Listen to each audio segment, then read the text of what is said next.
A big strategy that gets at the heart of building positive feelings and friendship in marriage is play and recreation. And that's engaging in activities that you consider fun and can do together. Marriage researchers at the University of Denver did a search for happy couples to include in a study of marriage. After identifying these couples, the research called them super marriages and asked them to share their secrets of success. And they called them super marriages precisely because these were the happiest couples that they could find. Well, the couples identified their secrets of success by filling out a survey with over 50 questions on every dimension of marriage that you can imagine. The researchers were surprised to learn that the number one factor in their happiness was having fun together. Other things mattered, but nothing was more important than fun. It seems like playing together in a relaxed way not only brings enjoyment, but strengthens the bonds of marriage more than any other factor. Well, there's nothing like fun to help couples build positive sentiments and the bonds of friendship, the theme of this section. I'm sure you'd agree that having fun together is a characteristic of the enchantment phase of a relationship. But then what happens is couples let it fizzle out over time. They get busy with life. They may have an implicit expectation, maybe from watching their parents, that marriage isn't supposed to be fun.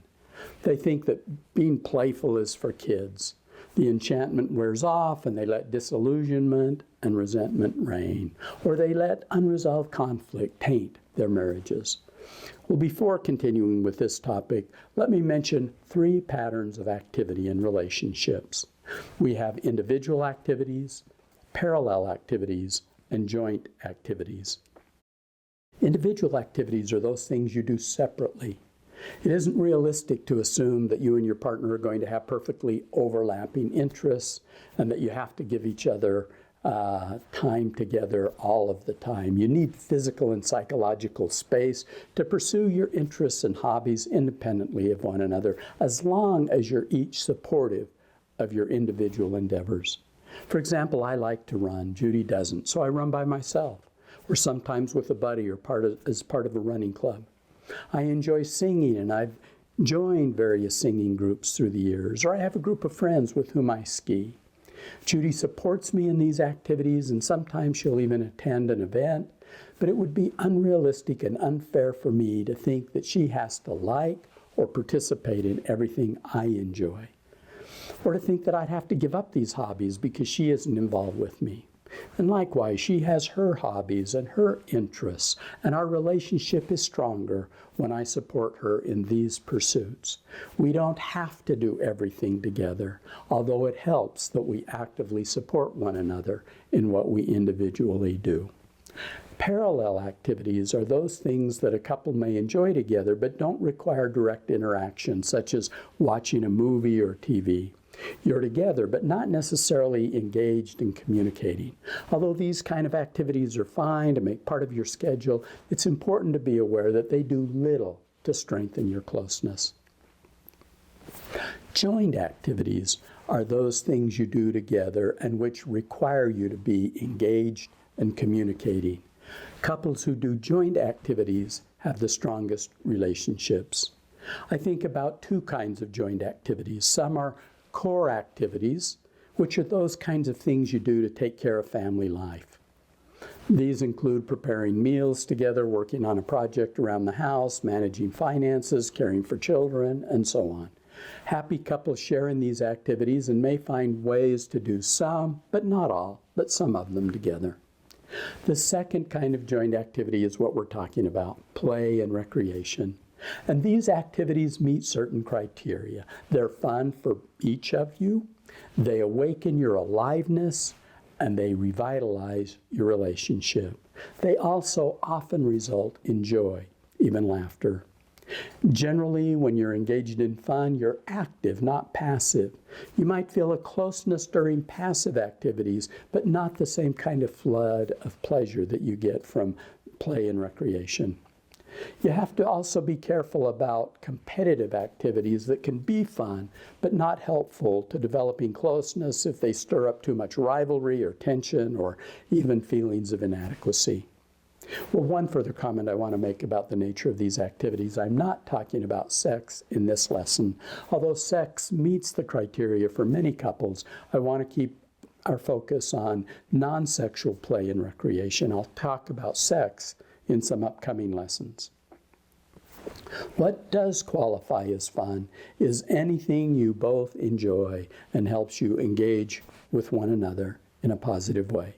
It could be as simple as playing board games if you both love them and if you're not too competitive. It can be recreational activities like boating or hiking or skiing or even exercise that you enjoy together. It could sometimes be something really adventuresome like rock climbing or hang gliding. Or it might include doing a hobby together or learning together by visiting historical landmarks or museums. Most importantly, it needs to be something that both of you enjoy.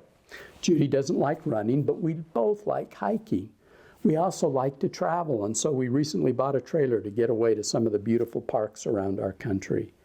Whatever its nature, engaging in some kind of play, recreation, or shared interests is important to building and maintaining your friendship. Often you'll do fun and recreation during a weekly date.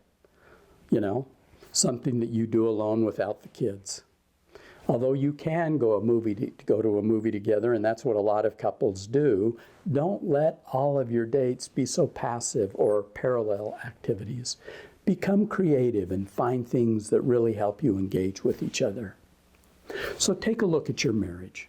Are there things you're already doing together? Are you making them part of your schedule and doing them frequently? Could you improve in this area? Can you brainstorm some new or existing activities that you could enjoy, that you could do together?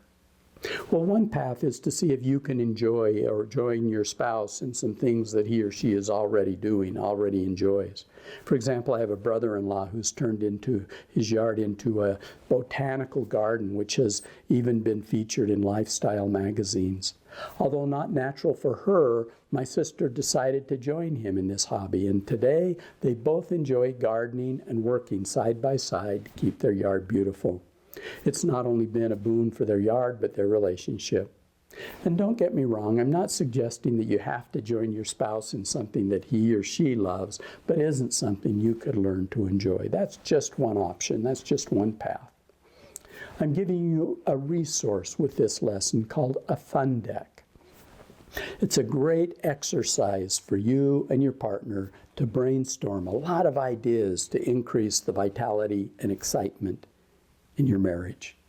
The exercise will help you get out of a rut and come up with lots of ideas to bring more fun. One last comment I want to make is to recognize that the purpose of play and recreation is to have fun and enjoy one another and not get into heavy topics. These are not times to bring up conflict or problems. Put off your serious conversations for another time. So let's move on to the next topic, which I'll be covering in several lessons, how to improve your sexual relationship. I'll see you there.